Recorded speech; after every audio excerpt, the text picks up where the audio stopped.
ನಮಸ್ಕಾರ ವೀಕ್ಷಕರೇ, welcome back to my YouTube channel. So ವೀಕ್ಷಕರೇ, ಇವತ್ತೇನಪ್ಪ ನಾನು ತಂದಿರೋದು ನ್ಯೂಸು ಅಂತ ಅಂದರೆ, ತುಮಕೂರಲ್ಲಿ ಒಂದು ಅಂಗನವಾಡಿ ವರ್ಕರ್ ಮತ್ತು ಹೆಲ್ಪರ್ ಪೋಸ್ಟ್ ವೇಕೆನ್ಸೀಸ್ ಅನ್ನೋದಿದೆ. ಸೊ ಟೋಟಲಿ ಅಲ್ಲಿ 946 ವೇಕೆನ್ಸೀಸ್ ಅನ್ನೋದು ಕ್ರಿಯೇಟ್ ಆಗಿದೆ. ಓಕೆನಾ. ಸೊ ಇದು ಸ್ಟಾರ್ಟ್ ಆಗಿದ್ದು 10ನೇ ತಾರೀಕಿಂದ, ಡಿಸೆಂಬರ್ 10ನೇ ತಾರೀಕಿಂದ ಸ್ಟಾರ್ಟ್ ಆಗಿದೆ. ಸೊ ಜನವರಿ 2026 ಜನವರಿ ತನಕ ಈ ಅಪ್ಲಿಕೇಶನ್ ಫಾರ್ಮು ನೀವು ಅಪ್ಲೈ ಮಾಡ್ಬೋದು. ಜನವರಿ ಲಾಸ್ಟ್ ಡೇಟ್ ಯಾವಾಗ ಅಪ್ಪ ಅಂದರೆ 9ನೇ ತಾರೀಕು ಅಂತ ಹೇಳಿದ್ದಾರೆ. ಸೊ 1 ತಿಂಗಳು ಟೈಮ್ ಕೊಟ್ಟಿದ್ದಾರೆ. ಸೊ ಯಾರ್ಯಾರಿಗೆ ಇಂಟ್ರೆಸ್ಟ್ ಇದೆ ಮತ್ತು ಎಲಿಜಿಬಲ್ ಇದ್ದೀರಾ, ಏನಿಲ್ಲ, ಸಿಂಪಲ್ಲು 10th ಮತ್ತು PUC ಪಾಸ್ ಆಗಿದ್ರೆ ನೀವು ಇದನ್ನು ಅಪ್ಲೈ ಮಾಡ್ಬೋದು. ಓಕೆನಾ.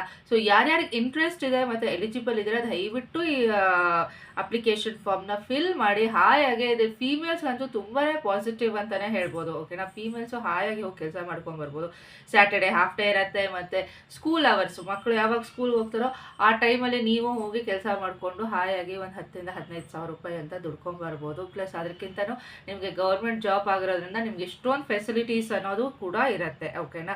ಸೊ ಇವಾಗ ಇದ್ರ ಬಗ್ಗೆ ನಾನು ಡೀಟೇಲಾಗಿ ಹೇಳ್ಕೊಂಬರ್ತೀನಿ ನೋಡಿ. ಇದು ಇರೋದು ತುಮಕೂರು ಲೊಕೇಶನಲ್ಲಿ, ಕರ್ನಾಟಕದಲ್ಲಿ. ಆ್ಯಂಡ್ ಪಕ್ಕ ಸ್ಕ್ರೀನ್ಶಾಟ್ಸ್ ಹಾಕ್ತಿದ್ದೀನಿ ನೋಡಿ, ಯಾವ್ಯಾವ ಲೊಕೇಶನ್ನು, ಯಾವ್ಯಾವ ಪ್ರಾಜೆಕ್ಟ್ಸಲ್ಲಿ ನೀವು ಯಾವ್ಯಾವ ಲೊಕೇಶನ್ ಹತ್ತಿರ ಇದ್ದೀರೋ ಆ ಪ್ರಾಜೆಕ್ಟ್ಸ್ಗೆ ನೀವು ಇಲ್ಲಿ ಟಿಕ್ ಮಾಡಬೇಕಾಗತ್ತೆ. ಸೊ ಈ ಲೊಕೇಶನ್ಸಲ್ಲಿ ಯಾರ್ಯಾರು ಇದ್ದೀರಾ, ಈ ಪಕ್ಕ ಹಾಕ್ತಿದ್ದೀನಿ ನೋಡಿ, ಲೊಕೇಶನ್ಸಲ್ಲಿ ಯಾರ್ಯಾರು ಇದ್ದೀರಾ ದಯವಿಟ್ಟು ಹೋಗಿ ಅಪ್ಲೈ ಮಾಡಿ. ಇದು ಆದಷ್ಟು ಫೀಮೇಲ್ಸ್ ಅಪ್ಲೈ ಮಾಡೋದಂತೂ ತುಂಬಾ ಈಸಿ. ಓಕೆನಾ. ಹಾಗಾಗಿ ನೀವು ಮನೇಲಿರೋಕ್ಕಿಂತ 9 to 3 ವರ್ಕ್ ಅಷ್ಟೇ ಇರುತ್ತೆ, ಇಲ್ಲ 8 to 4 ಅಷ್ಟೇ, ಮತ್ತು ಸ್ಯಾಟರ್ಡೇಸ್ ಅಂದರೆ ಹಾಫ್ ಡೇ ಅಷ್ಟೇ ಇರುತ್ತೆ. ಓಕೆನಾ. ಸೊ ಯಾರ್ಯಾರಿಗೆ ಇಂಟ್ರೆಸ್ಟ್ ಇದೆ, 10th PUC ಯಾರ್ಯಾರು ಪಾಸ್ ಆಗಿರ, ಈ ಲೊಕೇಶನಲ್ಲಿ ಯಾರ್ಯಾರು ಇದ್ದೀರಾ, ಸೊ ಎಲ್ಲರೂ ಅಪ್ಲೈ ಮಾಡ್ಬೋದು. ಓಕೆನಾ. ಸೊ ಸ್ಯಾಲ್ರಿ ನಾಮ್ಸು ಅದು WSCD ನಾಮ್ಸ್ ಅಂತಲೇ ಹೇಳಿದ್ದಾರೆ. ಸೊ ನಾವು ಅಂದ್ಕೊಳ್ಳೋದು ಒಂದು 10,000 to 15,000 ರೂಪಾಯಿ ಬರುತ್ತೆ ಅಂತಲೇ ಅನ್ಕೋಬೋದು ಅಲ್ವಾ. ಫೀಮೇಲ್ಸ್ಗೆ ಇದು ಪ್ಲಸ್ ಪಾಯಿಂಟು. ಮೇಲ್ಸು ಅಪ್ಲೈ ಮಾಡಬೇಕಾದ್ರೆ ಅಪ್ಲೈ ಮಾಡಬಹುದು, ಅದು ಅವ್ರ ಇಷ್ಟ. ಓಕೆನಾ. ಸೊ ಇದು ವೇಕೆನ್ಸಿ ಸ್ಕ್ರೀನ್ಶಾಟ್ಸು ಡೀಟೇಲ್ಸ್ ಎಲ್ಲ ನಾನು ಇಲ್ಲಿ ಹಾಕ್ತಾ ಇದ್ದೀನಿ, ನೋಡ್ತಾ ಇದ್ದೀರಾ ಅಲ್ವಾ. ಓಕೆ. ಲೊಕೇಶನಲ್ಲಿ ಯಾರ್ಯಾರಿದ್ರು ದಯವಿಟ್ಟು ಹೋಗಿ ಅಪ್ಲೈ ಮಾಡಿ. ಅದು ಮತ್ತೆ ನಾನು ಹೇಳ್ತಾ ಇದ್ದೀನಿ. ಸೊ ಎಜುಕೇಷನ್ ಏನಪ್ಪ ಅಂದರೆ ನೀವು 10th ಮತ್ತು 12th ಓದಿರಬೇಕು, ಅದು ರೆಕಗ್ನೈಸ್ಡ್ ಯೂನಿವರ್ಸಿಟಿಯಿಂದ ಆಗಿರಬೇಕು ಅಥವಾ ಬೋರ್ಡಿಂದ ಆಗಿರಬೇಕು ಅಂತ ಹೇಳಿದ್ದಾರೆ. ಓಕೆನಾ. ಸೊ ಏಜ್ ಲಿಮಿಟ್ ಬಂದು 19 ವರ್ಷದಿಂದ 35 ವರ್ಷ ತನಕ ನೀವು ಯಾರು ಇದು ಎಲಿಜಿಬಲ್ ಇದ್ದೀರೋ ಎಲ್ಲರೂ ಅಪ್ಲೈ ಮಾಡ್ಬೋದು, 19 to 35. ಓಕೆನಾ. ಸೊ ಅಂತ ಏಜ್ ಇದು ರಿಲ್ಯಾಕ್ಸೇಷನ್ ಬಂದು 10 ವರ್ಷ ಅಂತ ಹೇಳಿದ್ದಾರೆ. ನೆಕ್ಸ್ಟು ಅಪ್ಲಿಕೇಶನ್ ಫೀಸ್ ಏನಾದರೂ ಇದೆಯಾ ಅಂದರೆ ಖಂಡಿತವಾಗ್ಲೂ ಏನು ಅಪ್ಲಿಕೇಶನ್ ಫೀಸು ಇಲ್ಲ, ನೀವು ಫ್ರೀಯಾಗೇ ಹಾಕ್ಬೋದು. ಓಕೆನಾ. ನೀವು ಯಾವುದೇ ಕ್ಯಾಸ್ಟ್ ಆಗಿರಿ, ನೀವು ಫ್ರೀಯಾಗೆ ನೀವು ಅಲ್ಲಿ ಅಪ್ಲೈ ಮಾಡಬಹುದು, ಯಾವುದೇ ಥರ ದುಡ್ಡು ತೊಗೊಳ್ಳಲ್ಲ. ಓಕೆನಾ. ಒನ್ಸ್ ನೀವು ಟ್ರೈ ಮಾಡಿ ನೋಡಿ, ನಿಮಗೇನಾದರೂ ಓಕೆ ಅನಿಸಿದ್ರೆ, ನಿಮಗೆ ಎಲಿಜಿಬಲ್ ಇದ್ರೆ, ನಿಮ್ಗೆ ಕೆಲಸ ಮಾಡೋಕ್ಕಾಗತ್ತೆ, ಮಕ್ಕಳು ಸ್ಕೂಲ್ಗೆ ಹೋಗ್ತಾರೆ, ನಾನು ಫ್ರೀ ಆಗಿದ್ದೀನಿ ಅಂದರೆ ಒಂದ್ಸಲ ಟ್ರೈ ಮಾಡಿ ನೋಡಿ. ಓಕೆನಾ. ಸೆಲೆಕ್ಷನ್ ಪ್ರೋಸೆಸ್ ಏನಿರುತ್ತೆ ಅಂದರೆ ಮೆರಿಟ್ ಲಿಸ್ಟ್ ಮೇಲೆ ಸೆಲೆಕ್ಟ್ ಮಾಡ್ತಾರೆ. ಅಪ್ಲೈ ಪ್ರೊಸೀಜರ್ ನಾನು ಹೇಳ್ತೀನಿ. ಸೊ ವೆಬ್ಸೈಟ್ ಏನಪ್ಪ ಅಂದರೆ ಇಲ್ಲಿ ಕೆಳಗಡೆ ಹಾಕಿದ್ದೀನಿ ನೋಡಿ, ನೇಮಕ 1.kar.nic.in ಅಂತ. ಸೊ ಈ ಕೆಳಗಡೆ ವೆಬ್ಸೈಟ್ ಹಾಕ್ತಾ ಇದ್ದೀನಿ. ಸೊ ಈ ವೆಬ್ಸೈಟಿಗೆ ನೀವು ಹೋಗಿ ಅಪ್ಲೋಡ್ ಮಾಡಬೇಕಾಗತ್ತೆ ನಿಮ್ದೆಲ್ಲ. ಓಕೆನಾ. ಸೊ ಸ್ಟಾರ್ಟ್ ಡೇಟ್ ಹೇಳಿದ್ನಲ್ಲ, ನಿಮಗೆ 10th ಸ್ಟಾರ್ಟ್ ಆಗಿದೆ, 9th ತನಕನೂ, ಜನವರಿ 9ನೇ ತಾರೀಕು ತನಕನೂ ನಿಮಗೆ ಟೈಮ್ ಇದೆ. ಓಕೆನಾ. ಸೊ ಯಾರ್ಯಾರಿಗೆ ಅಪ್ಲೈ ಮಾಡ್ಬೋದು ಅಂತ ಅನ್ಸುತ್ತೆ ಖಂಡಿತವಾಗ್ಲೂ ಅಪ್ಲೈ ಮಾಡಿ. ಪ್ರೊಸೀಜರ್ ಹೇಳ್ತೀನಿ ನೋಡಿ. ಸಬ್ಮಿಟ್ ಮಾಡೋಕ್ಕೆ ಫಸ್ಟ್ ನೀವು ಈ ವೆಬ್ಸೈಟಿಗೆ ಹೋದರೆ ನಿಮ್ಗೆ ಒಂದು ವೆಲ್ಕಮ್ ಪೇಜ್ ಬರುತ್ತೆ. ಓಕೆನಾ. ಆ ವೆಲ್ಕಮ್ ಪೇಜಲ್ಲಿ ನಿಮಗೆ ಡಿಸ್ಟ್ರಿಕ್ಟ್ ಫಸ್ಟ್ ಸಬ್ಮಿಟ್ ಮಾಡಬೇಕಾಗಿರೋದು ನೀವು ಡಿಸ್ಟ್ರಿಕ್ಟು ಮತ್ತು ನಿಮ್ಮ ಪ್ರಾಜೆಕ್ಟ್. ನೀವು ಇವಾಗ ತುಮಕೂರು ಡಿಸ್ಟ್ರಿಕ್ಟ್ ಹಾಕಿದ್ರೆ ತುಮಕೂರ್ದು ಇಲ್ಲಿ ಲಿಸ್ಟ್ ಹಾಕಿದ್ದೀರಲ್ಲ, ಅಲ್ಲಿ ಯಾವ ಪ್ರಾಜೆಕ್ಟ್ ನೀವು ಹತ್ತಿರ ಇದ್ದೀರಾ ಅಂದರೆ ಆ ಲೊಕೇಶನಲ್ಲಿ ಯಾರು ಹತ್ತಿರ ಇದ್ದೀರಾ ಅಂತ ನೀವು ಸೆಲೆಕ್ಟ್ ಮಾಡಬೇಕಾಗತ್ತೆ. ಆಮೇಲೆ ನೆಕ್ಸ್ಟ್ ಬಂದು ಹೆಲ್ಪರ್ ಪೋಸ್ಟ್ಗೆ ಅಪ್ಲೈ ಮಾಡ್ತೀರಾ ಅಥವಾ ಇದ್ರ ಪೋಸ್ಟ್ ಅಂತ ಹೇಳಬೇಕಾಗತ್ತೆ. ಟೀಚರ್ ಇದು ಏನಂತಾರೆ ವರ್ಕರ್ ಪೋಸ್ಟ್ ಅಂತ ನೀವು ಅಲ್ಲಿ ಸೆಲೆಕ್ಟ್ ಮಾಡಬೇಕಾಗತ್ತೆ. ಸೊ ಇವಾಗ ಏನಪ್ಪ ಅಂದರೆ ವರ್ಕರ್ ಆಗಿರಬೇಕು ಅಂದರೆ ನೀವು ಅಲ್ಲಿ 12th ಪಾಸ್ ಆಗಿರಬೇಕು. ಓಕೆನಾ. ಹೆಲ್ಪರ್ ಆಗಬೇಕು ಅಂದರೆ 10th ಪಾಸ್ ಆಗಿದ್ರೆ ಸಾಕು.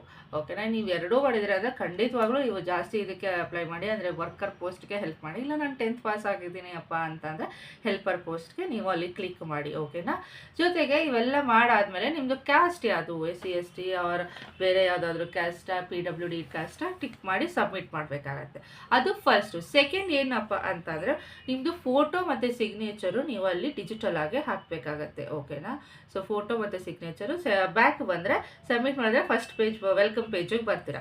ಸೊ ವೆಲ್ಕಮ್ ಪೇಜಿಗೆ ಬಂದಮೇಲೆ ನೀವು ಫೋಟೋ ಮತ್ತು ಸಿಗ್ನೇಚರ್ನ ನೀವು ಅಲ್ಲಿ ಅಪ್ಲೋಡ್ ಮಾಡಬೇಕಾಗತ್ತೆ. ನೆಕ್ಸ್ಟ್ ಥರ್ಡ್ ಏನಪ್ಪ ಅಂದರೆ ಡಾಕ್ಯುಮೆಂಟ್ ಅಪ್ಲೋಡ್ ಮಾಡಬೇಕಾಗತ್ತೆ.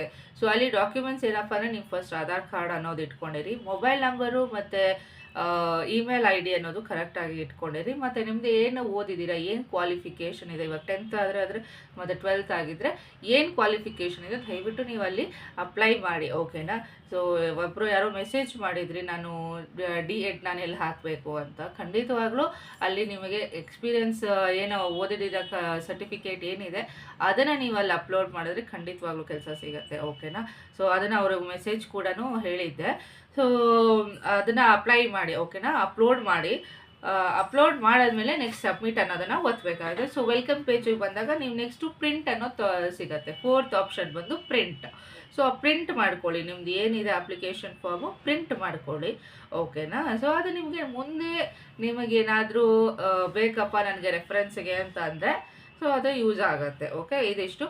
ಮತ್ತು ಡಾಕ್ಯುಮೆಂಟ್ಸ್ ಹೇಳಿದ್ನಲ್ಲ, email I D, mobile number, I D proof ಏನಾದರೂ ಇದ್ದರೆ ಅಂದರೆ ಆಧಾರ್ ಕಾರ್ಡು ಇಟ್ಕೋಬೇಕಾಗತ್ತೆ. ಮತ್ತು ಎಜುಕೇಷನ್ ಕ್ವಾಲಿಫಿಕೇಷನ್ ನಿಮ್ಮದು ಏನು 10th ಮಾಡಿದ್ದೀರಾ ಅಥವಾ PUC ಮಾಡಿದರೆ ಖಂಡಿತವಾಗ್ಲೂ ನೀವು ಅದರದ್ದು ಅಪ್ಲೋಡ್ ಮಾಡಬೇಕಾಗತ್ತಲ್ಲ. ಸೊ ನೀವು ಅದನ್ನು ಸ್ಕ್ಯಾನ್ ಮಾಡಿ ಇಟ್ಕೊಂಡಿರಬೇಕು. ಓಕೆನಾ. ಆಮೇಲೆ ಎಕ್ಸ್ಪೀರಿಯನ್ಸ್ ಸರ್ಟಿಫಿಕೇಟ್ ಒಂದೇನು ಬೇರೆ ಏನಾದರೂ ಲೈಕ್ 19 ಇಯರ್ಸ್ ತನಕ ಇದಿರತ್ತೆ ಅಂತ ಅಂದರೆ ನೀವು ಮುಂಚೆ ಏನಾದರೂ ಕೆಲಸ ಮಾಡಿದರೆ 18, 19, 20, 21 ನೀವೇನಾದರೂ 30 ಆಗಿ ನೀವು ಅಪ್ಲೈ ಮಾಡ್ತಾ ಇದ್ದೀರಾ ಈ ಪೋಸ್ಟ್ಗೆ ಅಂದರೆ ನೀವು ಏನು ಮಾಡಿದರೆ ಮುಂಚೆ ಏನಾದರೂ ಕೆಲಸ ಮಾಡಿದರೆ ಆ ಎಕ್ಸ್ಪೀರಿಯನ್ಸ್ ಜಾಬ್ದು ಒಂದು ಸರ್ಟಿಫಿಕೇಟ್ ಇಟ್ಕೋಬೇಕಾಗುತ್ತೆ. ಪ್ಲಸ್ ಒಂದು ರೆಸ್ಯೂಮೆ ನೀವು ಕ್ರಿಯೇಟ್ ಮಾಡ್ಕೊಂಡಿರ್ತೀರಲ್ಲ, ಸೊ ಆ ರೆಸ್ಯೂಮೆನೂ ಅಪ್ಲೋಡ್ ಮಾಡೋಕ್ಕೆ ಇಟ್ಕೊಂಡಿರಿ. ಇದಿಷ್ಟು ಸ್ಕ್ಯಾನ್ ಮಾಡಿ ಇಟ್ಕೊಳ್ಳಿ. ಈ ಡಾಕ್ಯುಮೆಂಟ್ಸ್ ಎಲ್ಲ ಸ್ಕ್ಯಾನ್ ಮಾಡಿ ಇಟ್ಕೊಂಡಿರಬೇಕು. ಓಕೆನಾ. ಸೊ ನೋಡಿ, ಆದಷ್ಟು 946 ವೇಕೆನ್ಸಿ ಇಷ್ಟು ಜಾಗದಲ್ಲಿ ನಿಮಗೆ ಇದೆ. ಓಕೆನಾ. ಸೊ ಯಾರ್ಯಾರಿಗೆ ನಿಮಗೆ ಇಂಟ್ರೆಸ್ಟ್ ಇದೆ ದಯವಿಟ್ಟು ಅಪ್ಲೈ ಮಾಡಿ. ಈ ವಿಡಿಯೋ ನೋಡಿದರೆ ಒಂದು ಲೈಕ್ ಅನ್ನೋದನ್ನು ಕೊಡಿ ನಿಮಗೆ ಇಷ್ಟ ಆಗಿದ್ದರೆ. ಓಕೆ. ಸೊ ನೆಕ್ಸ್ಟ್ ಯಾವುದಾದ್ರೂ ಆಪರ್ಚುನಿಟೀಸ್ ಇದ್ದರೆ ಖಂಡಿತವಾಗ್ಲೂ ಹೇಳ್ತೀನಿ. ಇದು ತುಮಕೂರ್ದು ನಾನು ಹೇಳಿರೋದು, ತುಮಕೂರು ಅಂಗನವಾಡಿ ವರ್ಕರ್ಸು ಮತ್ತು ಹೆಲ್ಪರ್ಸ್ದು. ಓಕೆನಾ.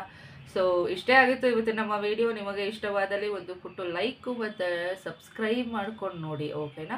ಲೈಕ್ ಕೊಡಿ ಮತ್ತು ಶೇರ್ ಮಾಡಿ. ಯಾರು ಈ ಲೊಕೇಶನಲ್ಲಿ ಇದ್ದಾರೆ ಕೆಲಸ ಮಾಡ್ಬೋದು ಅಂತಂದರೆ ನೀವೇನಾದರೂ ಆ ವಿಡಿಯೋ ನೋಡಿದ್ದೀರಾ ಅಂದರೆ ದಯವಿಟ್ಟು ಅವ್ರಿಗೆ ಶೇರ್ ಮಾಡಿ. ಓಕೆನಾ. ಅವರು ಮನೇಲಿ ಸುಮ್ಮನೆ ಕೂತ್ಕೊಳ್ಳೋಕ್ಕಿಂತ ಒಂದು 10,000 ರಿಂದ 15,000 ರೂಪಾಯಿ ಇಲ್ಲ 20,000 ರೂಪಾಯಿ ಬಂದರೆ ಅವ್ರಿಗೂ ಒಂದು ಹೆಲ್ಪ್ ಅನ್ನೋದಾಗುತ್ತೆ ಅಲ್ವಾ. ಸೊ ಇಷ್ಟೇ ಹೇಳ್ತಾ ನನ್ನ ಈ ವಿಡಿಯೋನ ಸ್ಟಾಪ್ ಮಾಡ್ತೀನಿ. ಓಕೆ. ಮುಂದಿನ ವಿಡಿಯೋದಲ್ಲಿ ಸಿಗೋಣ. Thank you so much.